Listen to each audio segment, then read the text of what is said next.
ಹಸರದಲ್ಲಿ ಆತಂಕ ಹುಟ್ಟಿಸಿದಾನೆ ವಿಕೃತ ಕಾಮಿಯೊಬ್ಬ. ರಾತ್ರಿ ವೇಳೆ ಮನೆ ಬಳಿ ಬರ್ತಾನೆ ಈ ವಿಕೃತ ಕಾಮಿ. ಮನೆ ಹೊರಗಿನ ಮಹಿಳೆಯರ ಚಪ್ಪಲಿಯನ್ನು ಹಿಡಿದು ಅಸಭ್ಯವಾಗಿ ವರ್ತನೆ ಮಾಡ್ತಾನೆ ಈ ವಿಕೃತ ಕಾಮಿ. ಮಹಿಳೆಯರ ಚಪ್ಪಲಿಗೆ ಮುತ್ತು ಕೊಡ್ತಾನೆ ಈ ಸೈಕೋ. ಹಾಸನದ ಚನ್ನಪಟ್ಟಣ ಬಡಾವಣೆಯಲ್ಲಿ ಘಟನೆ ನಡೆದಿರೋದು. ಹಾಸನದಲ್ಲಿ ಈಗ ಮತ್ತೊಬ್ಬ ವಿಕೃತ ಕಾಮಿಯ ಆತಂಕ. ರಾತ್ರಿ ವೇಳೆ ಮನೆ ಬಳಿ ಬರ್ತಾನೆ, ಮಹಿಳೆಯರ ಚಪ್ಪಲ್ಗಳನ್ನು ಈತ ಮನೆ ಎದುರುಗಡೆ ಇರೋದನ್ನ ಹಿಡ್ಕೋತಾನೆ. ಅದನ್ನ ಹಿಡ್ಕೊಂಡು ಅಸಭ್ಯವಾಗಿ ವರ್ತನೆ ಮಾಡ್ತಾನೆ. ಮಹಿಳೆಯರ ಚಪ್ಪಲಿಗೆ ಮುತ್ತು ಕೊಡ್ತಾನೆ ಈ ಸೈಕೋ. ಹಾಸನ ಚನ್ನಪಟ್ಟಣ ಬಡಾವಣೆಯಲ್ಲಿ ನಡೆದಿರುವಂಥ ಘಟನೆ ಇದು.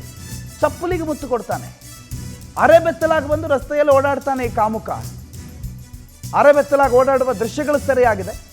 ಮಹಿಳೆಯರ ಚಪ್ಪಲ್ ಕದ್ದು ವಿಚಿತ್ರ ಕಾಮಾಂಧ ಓಡಾಡ್ತಾನೆ. ವಿಕೃತ ಕಾಮಿಯ ಕಾಟಕ್ಕೆ ಚನ್ನಪಟ್ಟಣ ಬಡಾವಣೆಯ ನಿವಾಸಿಗಳು ಆತಂಕಕ್ಕೊಳಗಾಗಿದ್ದಾರೆ. CCTV ದೃಶ್ಯಗಳು ಸೆರೆ ಹಿಡಿದು ನೋಡಿ, ಗಮನಿಸ್ತಾ ಇದ್ದಾರೆ. ಚಪ್ಪಲಿಯನ್ನು ಕದಿತಾನೆ ವಿಕೃತ ಕಾಮಿ. ಆ ಚಪ್ಪಲಿಗೆ ಕಿಸ್ ಕೊಡ್ತಾನೆ.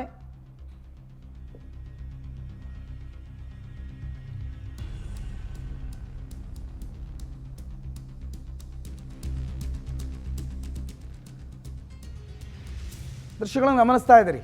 ಅರೆಬೆತ್ತಲಾಗಿ ಓಡಾಡುವಂಥ ಯುವಕ ಚಪ್ಪಲಿಗೆ ಕಿಸ್ ಕೊಡೋದು. ಈ ವಿಕೃತ ಕಾಮಿಯ ಕಾಟದಿಂದ ಚನ್ನಪಟ್ಟಣ ಬಡಾವಣೆ ನಿವಾಸಿಗಳು ಬೇಸತ್ತು ಹೋಗಿದ್ದಾರೆ. ಯಾರೀತ, ಯಾಕೆ ಹೀಗೆ, ಇವೆಲ್ಲದರ ಬಗ್ಗೆ ಪ್ರಶ್ನೆಗಳಿದೆ. ಮನೆಯಿಂದ ಹೊರಗಡೆ ಬರೋದಕ್ಕೆ ಭಯಪಡೋ ವಾತಾವರಣ ನಿರ್ಮಾಣ ಆಗಿದೆ. ಆದಷ್ಟು ಬೇಗ ಈತನನ್ನು ಹಿಡಿಬೇಕು, ಈತನನ್ನು ಸರಿಯಾಗಿ ಈತನನ್ನು ಎಲ್ಲಿ ಕೊಡಬೇಕು ಅಲ್ಲಿ ಇಡಬೇಕು ಅಂತ ಅಲ್ಲಿನ ಗ್ರಾಮಸ್ಥರು, ಅಲ್ಲಿನ ಊರಿನವರು, ಬಡಾವಣೆ ನಿವಾಸಿಗಳು ಆತಂಕವನ್ನು ವ್ಯಕ್ತಪಡಿಸ್ತಿದ್ದಾರೆ. ಸಚಿನ್ ಬಗ್ಗೆ ಹೆಚ್ಚಿನ ಮಾಹಿತಿಯನ್ನು ಕೊಡ್ತಾರೆ ಫೋನ್ ಸಂಪರ್ಕದಲ್ಲಿ. ಸಚಿನ್, ಯಾರೀತ, ಏನಾದರೂ ಪತ್ತೆ ಆಗಿದೆಯಾ? ಎಷ್ಟು ದಿನಗಳಿಂದ ಈ ಕಾಟ ನಡೀತಾ ಇದೆ? ಖಂಡಿತ ಪ್ರಣತ್, ಈ ಒಂದು ಘಟನೆ ನಡೆದಿರ್ತಕ್ಕಂಥದ್ದು ಹಾಸನ ನಗರದ ಏನು ಚನ್ನಪಟ್ಟಣ ಬಡಾವಣೆ ಏನಿದೆ, ಬಡಾವಣೆಯಲ್ಲಿ ಈ ಒಂದು ಘಟನೆ ನಡೆದಿರ್ತಕ್ಕಂಥದ್ದು. ಈಗಾಗಲೇ ಕಳೆದ 3-4 ದಿನಗಳಿಂದ ಈತ ಈ ರೀತಿ ಓಡಾಡ್ತಿದ್ದಾನೆ ಅಂತ ಹೇಳ್ಬಿಟ್ಟು ಈಗಾಗಲೇ ಪೊಲೀಸರಿಗೂ ಕೂಡ ಮಾಹಿತಿನ ಅಲ್ಲಿನ ನಿವಾಸಿಗಳು ತಿಳಿಸಿರ್ತಕ್ಕಂಥದ್ದು. ಆತ ಓಡಾಡ್ತಕ್ಕಂಥ ಚಲನವಲನಗಳು ಸಂಪೂರ್ಣವಾಗಿ CCTVಯಲ್ಲಿ ಕ್ಯಾಪ್ಚರ್ ಆಗಿರ್ತಕ್ಕಂಥದ್ದು.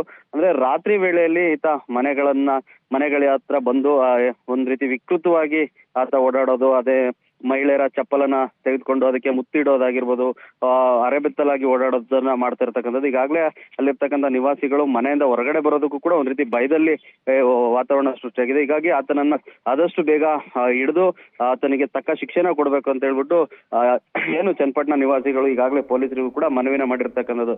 ಯಾಕೆಂದ್ರೆ ರಾತ್ರಿ ವೇಳೆಯಲ್ಲಿ ಏನು ಬೇರೆ ಊರಿಗೆ ಹೋಗಿದ್ರೆ ಮನೆಗೆ ಬರುವಂತ ಸಂದರ್ಭದಲ್ಲಿ ಈತ ಏನಾದ್ರೂ ನಮ್ಮ ಮೇಲೆ ಬೇರೆ ರೀತಿಯಾದ ಲೈಂಗಿಕ ದೌರ್ಜನ್ಯ ಎಸಗಬಹುದು ಅನ್ನೋ ಒಂದು ದೃಷ್ಟಿಯಿಂದ ಈತನನ್ನ ಆದಷ್ಟು ಬೇಗ ಅರೆಸ್ಟ್ ಮಾಡಿ ಆತನಿಗೆ ಶಿಕ್ಷೆ ಕೊಡ್ಬೇಕಂತ ಹೇಳ್ಬಿಟ್ಟು ಅಲ್ಲಿನ ಸ್ಥಳೀಯರು ಒತ್ತಾಯ ಮಾಡ್ತಿರ್ತಕ್ಕಂಥದ್ದು. ಪ್ರಣತ್, ಓಕೆ, ಥ್ಯಾಂಕ್ ಯು ಸಚಿನ್ ಮಾಹಿತಿಗೆ.